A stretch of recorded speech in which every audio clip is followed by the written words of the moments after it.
Paz do Senhor Jesus, meus irmãos, sejam bem-vindos a essa aula. Eu sou o professor Max e essa é a aula 3 da introdução bíblica do curso de teologia do Instituto Gordon Free. Nós vamos caminhar hoje aqui pelas traduções bíblicas, um pouquinho dessa história, como Deus esteve no controle de tudo.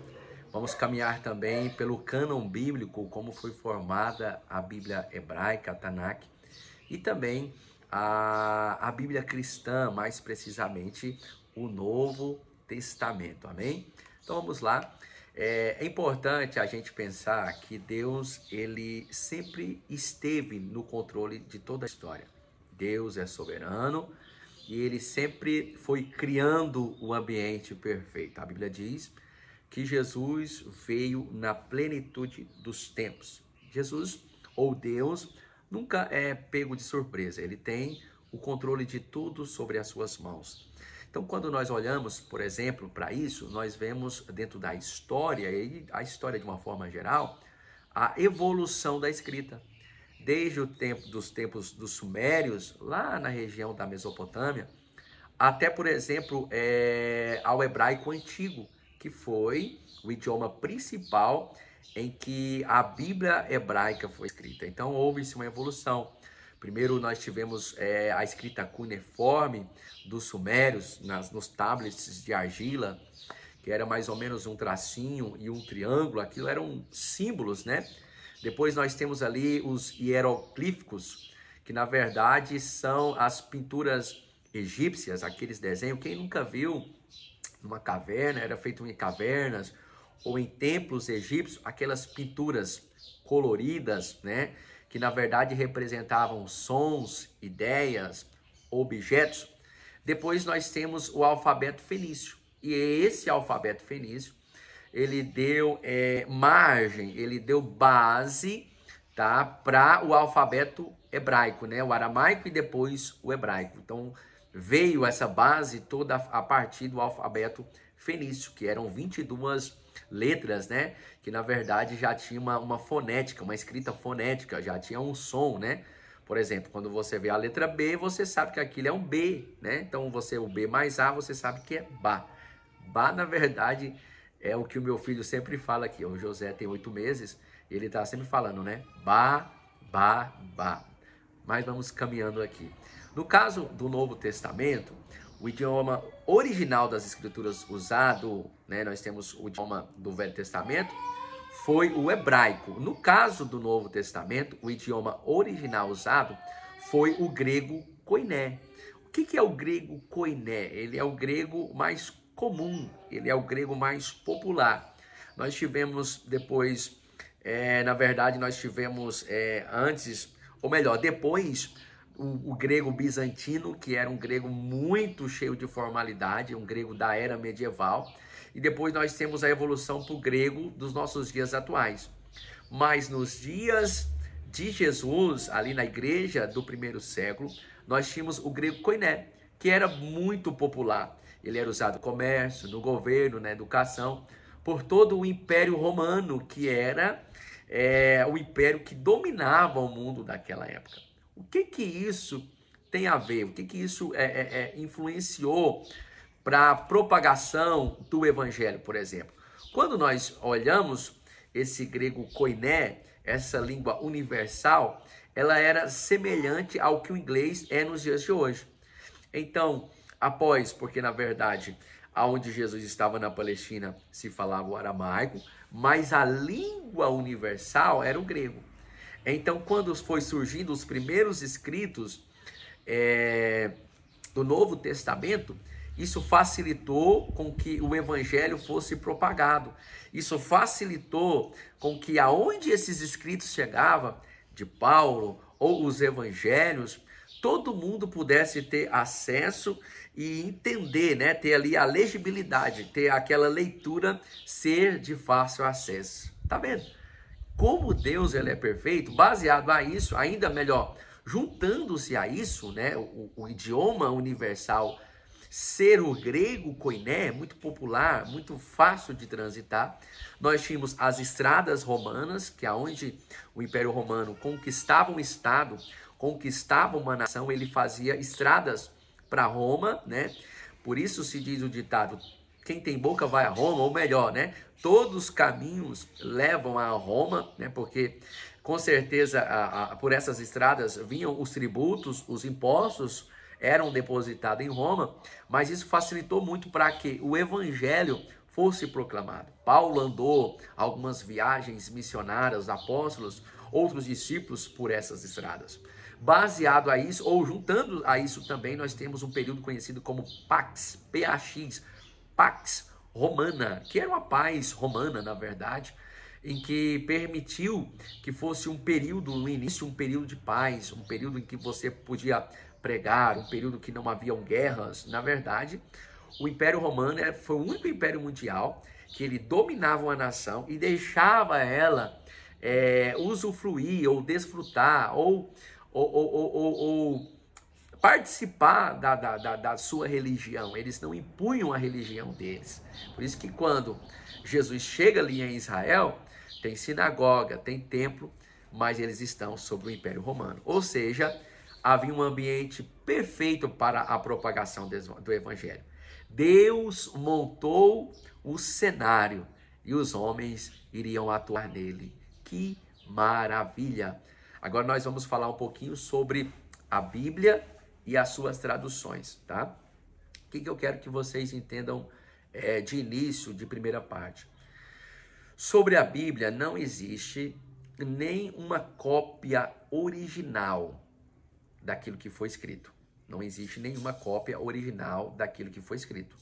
Mas Deus usou muito o povo judeu, muito o povo hebreu, que era um povo muito zeloso com as coisas de Deus. Os escribas, todos aqueles que escreviam a palavra de Deus eram muito zelosos. Deus usou muita tradição oral e muita tradição escrita, ou havia escrita, porque eles faziam milhares e milhares de cópias, né? Era um serviço, era uma profissão. Então era um povo muito zeloso. O que nós temos? Nós temos centenas, na verdade, quando se fala do Velho e do Novo, nós temos milhares de manuscritos fidedignos aos originais, aos oficiais, tá? Então é algo que existe muita confiabilidade nesses achados, nesses escritos que são exatamente fiéis aos escritos originais. Pois bem, então nós vamos falar aí das traduções, porque é o assunto dessa aula 3. A tradução mais antiga que nós temos da Bíblia, a primeira tradução da Bíblia, entendendo que a Bíblia do Velho Testamento foi escrita em hebraico, maior parte, e uma pequena parte em aramaico, algumas pequenas porções em aramaico. E a Bíblia do Novo Testamento, né, ou o Novo Testamento, foi toda escrita em grego, salvo algumas palavras também em aramaico, muito poucas palavras em aramaico. Então essa são os idiomas originais da Bíblia. Mas qual foi a primeira tradução da Bíblia para um outro idioma? Então anote aí. A Septuaginta é a primeira tradução bíblica para um outro idioma. Foi por volta do ano 250 a 150 a.C., conhecida como a tradução dos 70, que na verdade foram 72 judeus, 6 de cada tribo, 6 vezes 2, 12, não é isso? E esses 72 eruditos, esses 72 sábios, traduziram a Bíblia hebraica para o grego ali na cidade do Egito, chamado Alexandria. Por que isso? Porque os judeus da diáspora, ou seja, os judeus dispersos, já não falavam mais ou não conheciam a língua hebraica, por eles não nascerem lá. Como idioma mundial, o idioma principal era o grego.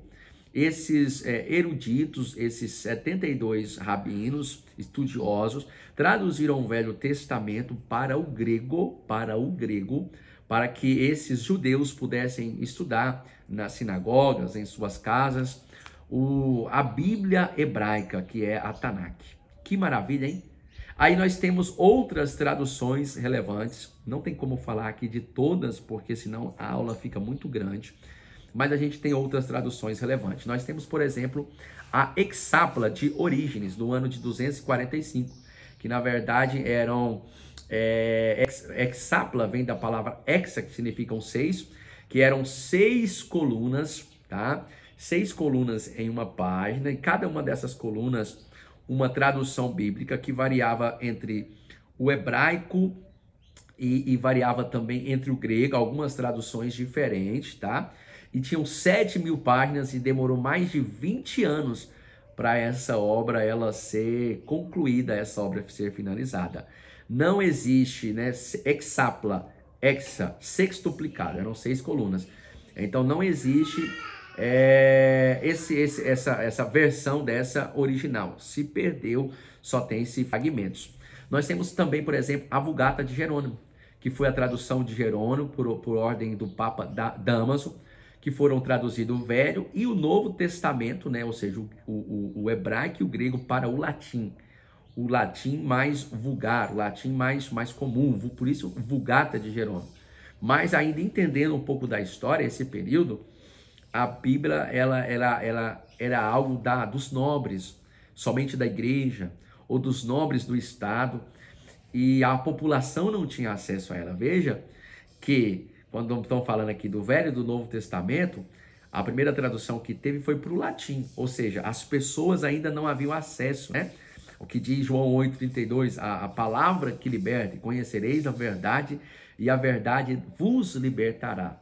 Então, só no ano de 1522, vamos entrar aqui na vida de Martinho Lutero, tá?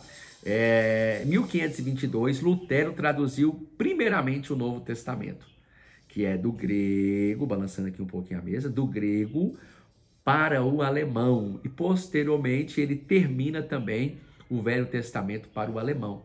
Tal obra se tornou de uso comum entre todos os alemães protestantes e ajudou na expansão da livre interpretação bíblica, tá? Um pouco antes disso, tá? Quase 100 anos antes disso, tem um fator muito importante que a gente estudou nas aulas anteriores, que associado a esse evento é algo de muito importante, que foi a invenção da imprensa ou da impressão, no ano de 1450 pelo alemão Johannes Gutenberg, que aí se pôde produzir livros em alta escala ou em massa, né? Então, em um dado momento, né, essa palavra ficou reclusa, mas depois Deus permitiu que essa palavra fosse em massa para a mão ou para as mãos de muitos homens e mulheres, especialmente ali na Europa, tá bom? E aí nós temos mais algumas Bíblias, né? Nós temos a Bíblia de Genebra, nós temos a Bíblia King James. Quem não já ouviu falar da Bíblia de Estudo de Genebra? Uma Bíblia que tem ali nos seus estudos teológicos uma teologia mais calvinista. Quem não ouviu falar da Bíblia King James, considerada por muitos anos uma das melhores traduções bíblicas que já existiu, muito fiel ao texto original. Mas o que acontece? O que a Bíblia King James tem a ver com a Bíblia de Genebra? A Bíblia King James, ela surge ali na Inglaterra, estamos falando da Inglaterra. A Bíblia King James, ela surge para ofuscar, para tirar de cena a Bíblia de Genebra. Por quê? Porque um dos reis, o rei Henrique, ali na Inglaterra, por volta do século XVI, ele rompe com o papado, ele rompe com Roma, porque o Papa não permitiu que ele se divorciasse da sua esposa Catarina. Se eu não me engano, esse Papa tinha alguma ligação de amizade, alguma ligação de parentesco com Catarina. Então ele não permite que o rei Henrique se separe da sua esposa. O motivo da separação é que Catarina não deu para Henrique um filho homem e ele decide se separar. Como o Papa proíbe, ele rompe com a igreja. Como Estado e igreja estavam e ainda sempre esteve muito ligado, o rei Henrique decide romper com o papado e ele abre uma igreja agora cujo o fator dominante não é o papado, mas é o reinado. E surge na Inglaterra, ali no século XVI, aproximadamente, a igreja anglicana, por isso que tem a ver com o nome anglicana, tem a ver com Inglaterra.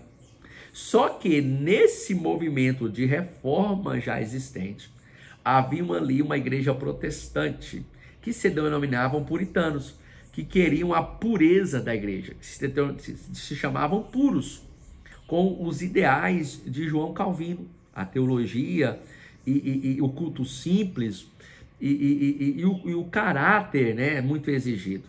Esses puritanos criaram a Bíblia de Genebra na Suíça, porque eles foram perseguidos e foram para lá e criaram essa Bíblia, que era uma Bíblia de estudo, a Bíblia de Genebra. Era uma Bíblia que batia muito no clero e batia muito também no Estado, e foi uma Bíblia que circulou muito ali na Inglaterra, e foi a primeira Bíblia a estar separada em capítulos e versículos. A Bíblia não era separada assim. Então, o rei James, posteriormente, vendo tudo isso e querendo a unidade da igreja, querendo que essas coisas, entre aspas, ruins não acontecessem, o rei James chamou 47, se eu não me engano, 47 estudiosos anglicanos, e ali na cidade de Oxford, Cambridge e também Westminster, se eu não me engano, é difícil pronunciar em inglês, ele fez uma das mais poderosas bíblias que já existiu, que foi a Bíblia King James. Por isso o rei James, a Bíblia King James. Muito bonita a sua poesia, a sua forma, e muito fiel ao texto original. Como a Bíblia de Genebra foi proibida, e essa outra Bíblia veio com muita capacidade, muito bonita, muito de boa leitura, muito poética, ela substituiu, ou ela oprimiu ali, ofuscou a Bíblia de Genebra, a Bíblia King James. Mas detalhe, não existe hoje uma Bíblia fiel a King James. Não existe, tá? Eu tenho uma King James, ela não é exatamente igual à King James antiga. Infelizmente, né? E aí nós vamos falar um pouco do nosso tempo para nós, né? E a Bíblia brasileira, você vê que nós temos NVI, NTLH, nós temos a Mensagem e muitas outras Bíblias, mas nós vamos falar um pouco desse luso português, João Ferreira de Almeida. Talvez você achou que ele fosse brasileiro, né? Mas ele era português. Foi um português nascido no ano de 1628, no século XVII. Ele se converteu na adolescência do catolicismo para o protestantismo. Haja visto a explosão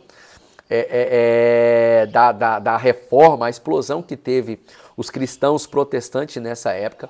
E aos 16 anos de idade, com o ideal de missiologia, de ser um missionário, né? E muitos o consideravam pastor também, ele começou a traduzir a Bíblia do Velho Testamento, né? Do hebraico e do aramaico, e também do grego Novo Testamento para o português. Seu objetivo era que a palavra chegasse aos povos lusófonos, né, que tivesse acesso direto à palavra de Deus, ou seja, aos povos que falavam português, os brasileiros, alguns países na África e a sua nação, por consequência, né? Então ele, no ano de 1681, ele traduziu o Novo Testamento, ficou faltando ele começou a traduzir o Velho Testamento, ficou faltando uma parte, mas terminaram essa obra para ele porque não faltavam muito. Mas por que existe tantas variações da Bíblia, da versão Almeida, da Bíblia João Ferreira de Almeida? Você já pensou? Tem Almeida para tudo quanto é lado. Eu vou te explicar, tá? Por que existe tantas traduções da Bíblia João Ferreira de Almeida? Porque com o tempo a língua portuguesa passou por muitas transformações oficiais, o que exigiu revisões e atualizações do texto original. Todas elas, no entanto, mantêm fielmente o estilo Almeida. Então a gente tem a ARC, de 1898, Almeida Revista e Corrigida.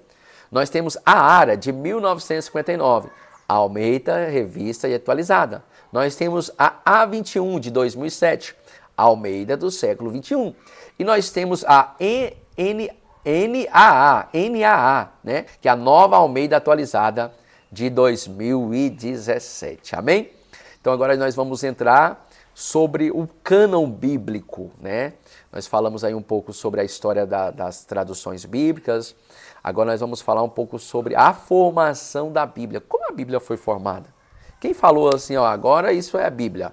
Primeiro o Velho e depois o Novo, tá? Então nós vamos partir de um princípio, de uma palavra chamada cânon. Não é cano, tá? Desse que você usa no esgoto, né, nas redes pluviais, não. Mas cânon, que significa regra, padrão, como se fosse uma régua para medir. Porque haja visto que tanto no Velho Testamento existia muitos escritos que foram considerados apócrifos, que significam ocultos, que significam místicos, ou seja, eram eram escritos que não eram inspirados por Deus. Ainda no Velho Testamento nós temos os deuterocanônicos, que são os livros que vieram depois dos canônicos, que foram acrescentados depois. Por isso, algumas Bíblias, em especial a Bíblia Católica, tem alguns livros a mais do que a Bíblia hebraica, do que a Bíblia cristã, isso no Velho Testamento. E aí nós temos também muitos e muitos escritos que surgiram ali no primeiro século e posteriormente também, depois do primeiro século, que poderiam entrar na Bíblia. Então, como foi escolhido esses 66 livros da Bíblia, né? Os 39 do Velho Testamento e os 27 do Novo Testamento? Como é que foi escrito? No contexto da Bíblia, o cânon é essa lista de livros que são considerados inspirados por Deus. Esses livros são aceitos como palavra de Deus. Então nós vamos falar aqui sobre a formação da Tanakh, que é a Bíblia hebraica, tá? A Bíblia hebraica, Tanakh, ela não foi, vamos dizer assim, ela foi formada de uma forma mais orgânica, não de uma forma mais estrutural. Os pais da igreja, como vieram ali no Novo Testamento e ficaram analisando minuciosamente cada livro. Não. A Tanakh, que é o Velho Testamento, foi algo mais orgânico, tá? Como que isso aconteceu, tá? Os livros foram surgindo ao longo de muitos séculos, entre 1400 anos antes de Cristo e 400 anos de Cristo. Lembra de Malaquias? Malaquias é o último, 400 anos antes de Cristo. Lembra do período interbíblico, né? Então a gente está falando aí de um período aí de mais de 1 milênio e meio dessa formação da Bíblia do Velho Testamento, e as comunidades judaicas foram reconhecendo pouco a pouco quais escritos eram importantes para a fé e a tradição. Só para você entender, a Tanakh, que é a Bíblia hebraica, ela é dividida, a divisão dela é diferente da nossa Bíblia. Nós dividimos lá Pentateuco, depois livros históricos, profetas maiores, profetas menores. Eles não, eles dividem, a divisão da Bíblia hebraica é diferente da nossa. É só a Torá, que é o Pentateuco, que é os 5 primeiros livros. Inclusive, o judeu, todo judeu, ele tem concordância sobre a Torá, é o mais sagrado para eles. Aí nós temos os Nevlins, que são os profetas, né? E a divisão é diferente. E nós temos os Ketuvins, ou Ketuvins, né? Que são escritos, né? Que são as poesias e sabedorias e os outros variados. Apenas essas 3 divisões. Então, como eu já disse, não houve um exato momento em que a Tanakh foi definida. Isso aconteceu de forma naturalmente, né? Então, por volta do século I depois de Cristo, a Tanakh já estava consolidada e reconhecida por todas as comunidades judaicas. Quais foram os critérios? Foi a tradição oral, isso ajudou muito, porque o judeu passava isso de pai para filho. O uso litúrgico, aquilo que era usado no templo, em especial nas sinagogas no mundo inteiro e em Israel também, né? A origem profética desses livros, né? Isso foi muito forte. A consistência doutrinária, por não haver divergência nos doutrinos, ou melhor, nas doutrinas do poderoso Deus, e na aceitação da comunidade, tá? Isso basicamente foram as regras de medir para que a Tanakh fosse formada. E aí nós temos a formação do Novo Testamento, né? Nós estamos falando aí do período da igreja, que é a lista dos livros que a igreja reconheceu como escritos inspirados por Deus. Falo mais uma vez que existiam centenas de livros, né? Evangelho Pedro, Evangelho segundo Maria, Evangelho de Menino Jesus e muitas cartas. Como que a igreja ela mediu, ela fez essa regra de medir desses livros, né, para que eles fossem inspirados por Deus?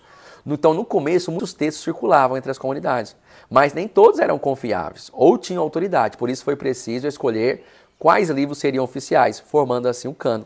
Quais foram os critérios usados? E a gente está terminando a nossa aula, segura aí. Foram a apostolicidade e a datação, ou seja, o livro precisava ser escrito por um apóstolo ou por alguém que esteve com o apóstolo que andou com Jesus. Com o apóstolo que andou com Jesus ou com alguém que esteve com o apóstolo que andou com Jesus. No máximo 2 gerações. Então isso fazia com que a datação desses livros fosse limitada. Não teve nenhum livro escrito depois do ano 100 depois de Cristo. O que fez com que a essência, pelo tempo pouco que havia passado, ela fosse uma essência confiável. Aí nós temos a consistência doutrinária e a ortodoxia, Nenhum tema ou assunto no livro poderia estar divergente dos ensinamentos de Cristo. E esses livros, eles faziam parte da doutrina da igreja. Então teve também a aceitação da comunidade da liturgia. O livro deveria ter a aceitação das principais comunidades da igreja no primeiro século. E tal carta ou livro teve que ser circulado ou fez parte da liturgia dos cultos nessa igreja. E por último, nós entendemos que a definição do cânon no Novo Testamento foi um processo gradual que se estendeu por vários séculos, não foi um estalar de dedos, né? Deus ainda estava no controle. No século IV, concílios como de Hipona e de Cartago confirmaram a lista dos 27 livros que compunham o Novo Testamento atual, formando assim a poderosa, a palavra de Deus que nós temos em nossas mãos, a Bíblia Sagrada, como diz Paulo a Timóteo. Toda a Escritura é inspirada por Deus. Ou como diz o apóstolo Pedro, que nenhuma profecia foi produzida por vontade humana, mas homens inspirados pelo Espírito Santo foram usados por Deus. Eu espero que essa aula tenha abençoado você. Eu sei que é o resumo do resumo, um pouco menos aí de 30 minutos, mas que seja bênção para a sua vida. Deus te abençoe, em nome de Jesus.